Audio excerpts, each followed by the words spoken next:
कृष्ण गीता अमृतम में आप सभी का स्वागत है।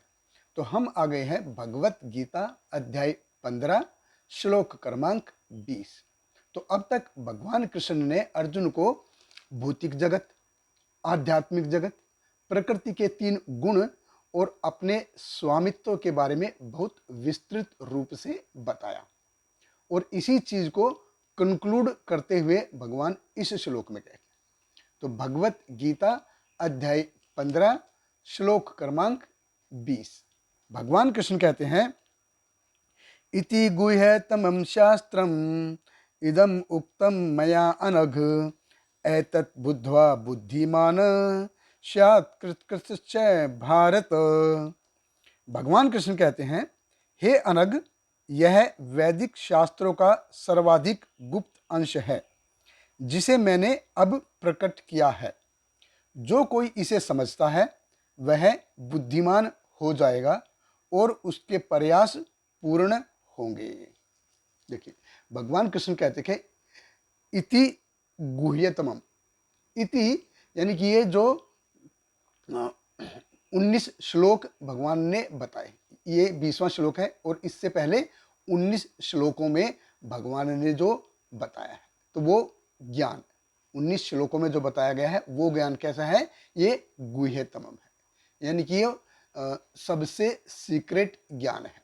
वो होता है ना सुपरलेटिव डिग्री, जैसे गुड, बेटर, बेस्ट, उसी प्रकार से गुह्य, गुह्यतर और गुह्यतम। तो इति गुह्यतमम शास्त्रम, सबसे सीक्रेट ज्ञान है। इदि उक्तम मया, भगवान कृष्ण कहते हैं कि ये मेरे द्वारा बोला गया है पर्सनली। एक तो होता कि भगवान का कोई मैसेज है वो कोई लेके आया है, नहीं, भगवान कृष्ण कहते हैं कि ये खुद मैंने बोला है, मेरे द्वारा बोला गया। अभी मैंने तुमको क्यों बोला, तुमको क्यों सिलेक्ट किया गया, क्यों? क्योंकि तुम अनघ, भगवान कृष्ण कहते हैं अनघ, तुम पाप रहित हो। तो अनघ ये सेकंड क्वालिटी है, सेकंड गुण है उस जीव की जो भगवान के पास जाना चाहता है, भगवान को समझना चाहता है। पहली क्वालिटी क्या थी? पहली क्वालिटी भगवान ने अध्याय 4 में बताई थी।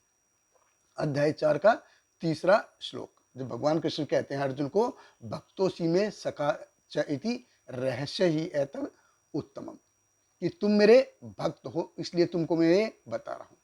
तो भक्त है वो पहली क्वालिटी है, और दूसरा भगवान कह रहे हैं कि ये तुम अनघ हो, तुम पाप रहित हो। तो जो कोई भगवान को जानना चाहता है, भगवान को समझना चाहता है, तो पहले तो उसको उसका भगवान का भक्त होना चाहिए, दूसरा उसको पाप रहित जीवन बिताना चाहिए। अगर हमको भगवान को जानना है, भगवान को पहचानना है, आध्यात्मिक जीवन में प्रगति करनी है, तो पाप मुक्त जीवन हमको बिताना है, और दूसरा हमको भगवान का भक्त होना है। भगवान कृष्ण कहते हैं एतत् बुद्धवा, कि अर्जुन इसके ऊपर विचार विमर्श कीजिए, मंथन कीजिए, अपनी बुद्धि का प्रयोग कीजिए। तो भगवान कृष्ण यहाँ पे मनन करो नहीं कह रहे हैं, मन को बीच में मत लाओ, बुद्धि से कार्य करो, क्योंकि मन ये चंचल है। जब अर्जुन ने भगवान से कहा था, अध्याय 6 में जब कहा था कि हे भगवान, चंचल ही मन कृष्ण प्रमाथि बलवत दृढ़म तस्या अहम निग्रह मन्ने वायुरीव से दुष्कर्म, ये मन बहुत ही चंचल है। और फिर भगवान ने तुरंत कहा असंशय महाबाहो मनो दुर्निगम चलम, कि ये मन बहुत ही निग्रह करना इसको बहुत ही मुश्किल है, बहुत ही चंचल है। तो देखिए, मन के 2 ही कार्य होते हैं, एक वो एक्सेप्ट करता है और रिजेक्ट करता है, एक्सेप्ट करता है, रिजेक्ट करता है, एक्सेप्ट करता है, रिजेक्ट करता है, यानी कि चीज़ों को स्वीकार करता है फिर नकार देता है, फिर स्वीकार करता है फिर नकार देता है, यही मन के 2 कार्य हैं। तो भगवान कृष्ण कहते हैं कि ये मत करो, कि अगर एक्सेप्ट करना है तो फुल्ली एक्सेप्ट करो। एतत् बुद्धवा, यानी कि बुद्धि का प्रयोग करो, बुद्धिमान स्यात्, कि बुद्धिमान बनो, अपने जीवन को मन के हिसाब से मत जियो, बुद्धि के हिसाब से जियो। देखिए, ये मन और इंद्रिय ही हैं जो जीव को अनंत समय से विवेचनाओं से जोड़े हुए हैं। मन और इंद्रियां यही असल में प्रॉब्लम है, और इनसे उबरने के लिए, इससे पार जाने के लिए भगवान ने हमको बुद्धि दी है, बुद्धि का माध्यम दिया है कि इसके माध्यम से हम इस मन पे और इंद्रियों पे विजय प्राप्त कर सकते हैं, उससे पार जा सकते हैं। असल में मन और इंद्रियां ये भी भगवान की सेवा में लगी होनी चाहिए, लेकिन हम ये करते नहीं। तो भगवान कृष्ण अर्जुन को कहते हैं कि जब तुम ऐसा करना शुरू करोगे, ये तुम समझ जाओगे, इस चीज की प्रैक्टिस करोगे, अपने जीवन के मकसद को समझ जाओगे। कृत कृतश्च भारत है, तो आपके द्वारा कोई भी जो कार्य कर रहे हो, कोई भी कार्य करोगे, वो पूरी तरह से फलीभूत होगा। तो कार्य करो और रिजल्ट के जो प्रति अपेक्षा है वो मत करो। असल में हमारे कार्य कब पूर्ण नहीं होते हैं, इनकम्प्लीट रहते हैं, जब हमको अपेक्षा के अनुरूप रिजल्ट नहीं मिलता। अपेक्षा हम कुछ करते हैं और रिजल्ट कुछ और आ जाता है।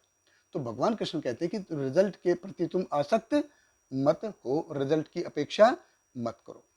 कार्य कर दिया, उसके बाद बाकी सब कुछ भगवान जो चाहे।